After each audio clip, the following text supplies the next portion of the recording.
E para complementar essa parte da atmosfera, vamos agora falar sobre a camada de ozônio. Então, a função dela é basicamente nos proteger de uma parte das radiações ultravioletas emitidas pelo Sol. Tá? A gente pode classificar ou dividir, né, a totalidade da radiação ultravioleta em 3 grupos: a UVA, UVB e UVC. Tá? A UVC, que é a mais prejudicial, é a mais potente, né, em termos de causar, inclusive, alterações no DNA, ela é totalmente absorvida pela camada de ozônio. Então, a camada de ozônio nos protege totalmente das radiações UVC. UVA e UVB, parte delas consegue atravessar a camada de ozônio, né? A UVA é a que possui o comprimento mais próximo da luz visível, tá? E não é absorvida, ela, sua totalidade praticamente passa. A UVB, ela já consegue, né, afetar alguns problemas, né, causar danos ao DNA. A maior parte dela é retida pela a camada de ozônio, mas uma parte passa. E essa alteração do DNA é que é responsável, por exemplo, entre outras coisas, causar danos de câncer de pele. Tá? Então, como a UVA passa totalmente e a UVB passa uma parte, a gente observa que os filtros solares, né, eles são exatamente produzidos para nos proteger das radiações UVA e UVB. Veja que não se fala em UVC. Por quê? Porque a UVC é totalmente retida pela camada de ozônio, né, se ela estiver lá na sua totalidade de função. Então, esse buraco, né, dessa camada de ozônio, o grande problema dele é justamente porque se a gente causa a depressão de ozônio em determinada área, aquelas radiações UVC, que eram totalmente retidas, agora elas vão poder penetrar e chegar à superfície do planeta, né, causando danos a todas as espécies de vida, porque é a radiação mais potente, que causa problemas sérios, né, de mutações no DNA. Tá? Então, o início dele data ali de aproximadamente 1979, mas cientificamente o processo só foi comprovado em 1985. Tá?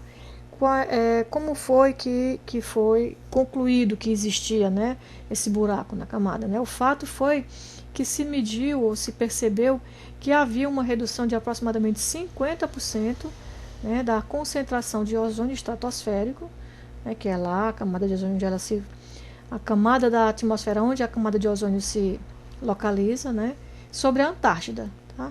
E que essa depressão aqui de aproximadamente 50%, ela persistia por vários meses e que se repetia a cada ano. O período em que ela aparece é aqui entre setembro e novembro, que corresponde aqui no hemisfério sul à primavera, tá? Não nos polos, porque nos polos a gente basicamente tem inverno e verão, mas aqui no hemisfério sul, na parte já latitudes aí medianas, a gente seria o período aqui mais ou menos correspondente à primavera, tá? O principal fator, né, atribuído para essa depressão é a ação do cloro, tá? Que provém aí de gases que tem cloro na sua composição e que eram utilizados para refrigeração. Tá? Então aqui a gente tem um gráfico que mostra isso, ó, a quantidade total de ozônio, tá? Aqui, ó, nos períodos entre setembro e novembro a gente tem a concentração mais baixa, tá? Então todo ano isso aqui se repete, só que a cada ano essa concentração ia ficando mais baixa ainda, tá? A gente tem aqui, ó, a cada ano, vejam aqui que o pico, né, de concentrações mais baixas foi aqui entre 95 e 2000. Depois os governos começaram a proibir a produção desses gases à base de cloro, e a camada tem aqui nos últimos 20 anos principalmente começado a se regenerar.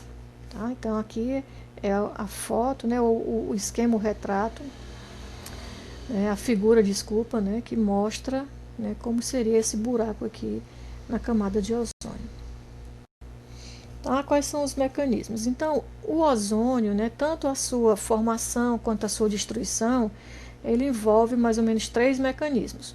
Um é o mecanismo natural, que é a criação ou a formação de ozônio pelos gases que já existem na atmosfera e a sua destruição. Isso aqui é o que acontecia naturalmente, mesmo antes da gente, como espécie, frequentar o planeta. Tá?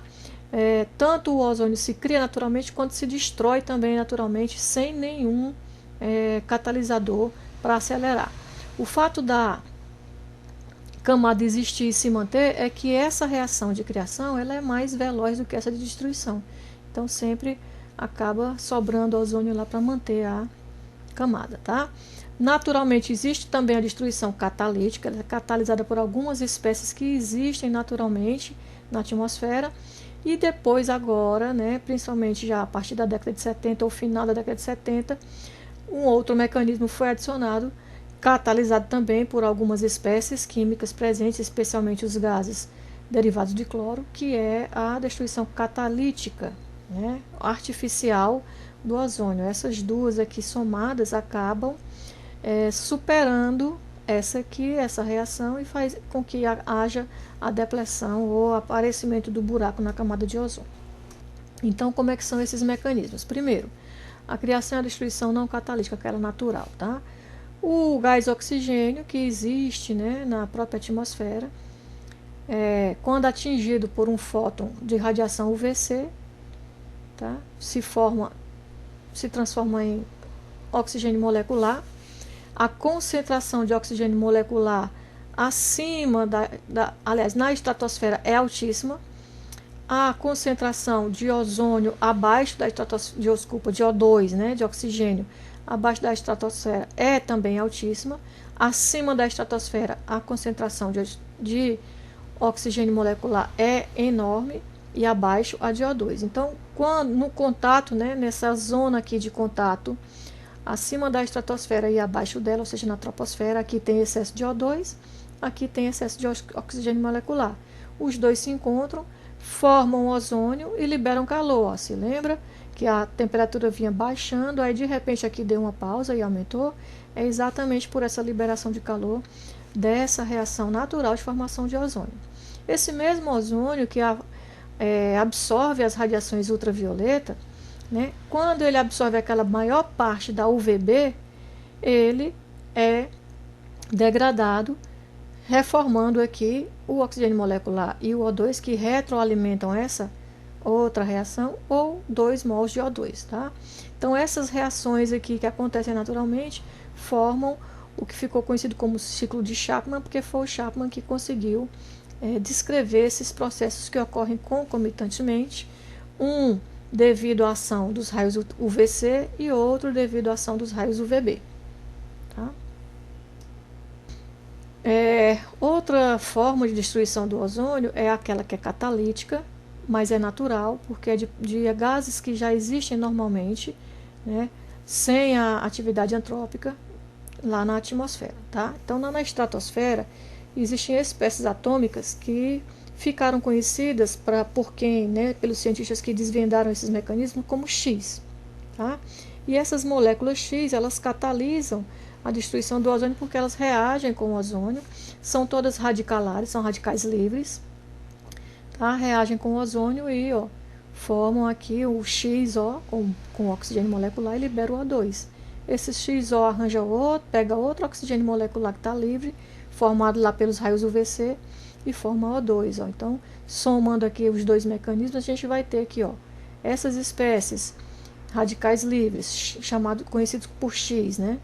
Ou ligados ao oxigênio molecular, reagem com o oxigênio molecular que tem acima, né, grandes quantidades acima da troposfera já, e com o ozônio que também tem lá na camada de ozônio, liberando aqui 2O2. Tá? Quais são essas espécies X? Nitrogênio molecular, NO como radical livre, NO2 também radicalar, OH radical e HOO também radical. Tá? Então, todos eles funcionam como catalisadores nessa reação onde há a destruição de ozônio. Lembrando, de novo, que esse processo é um processo natural, né? Mesmo que não houvesse a poluição. Tá? Junto com os dois processos lá do ciclo de Chapman, que também são processos que ocorrem naturalmente e que somados não causavam essa depressão de ozônio suficiente para causar esse buraco. Que o buraco só foi causado após o terceiro mecanismo ser introduzido, que é o da destruição catalítica artificial ou antrópica do ozônio. Vamos ver como é que ele acontece.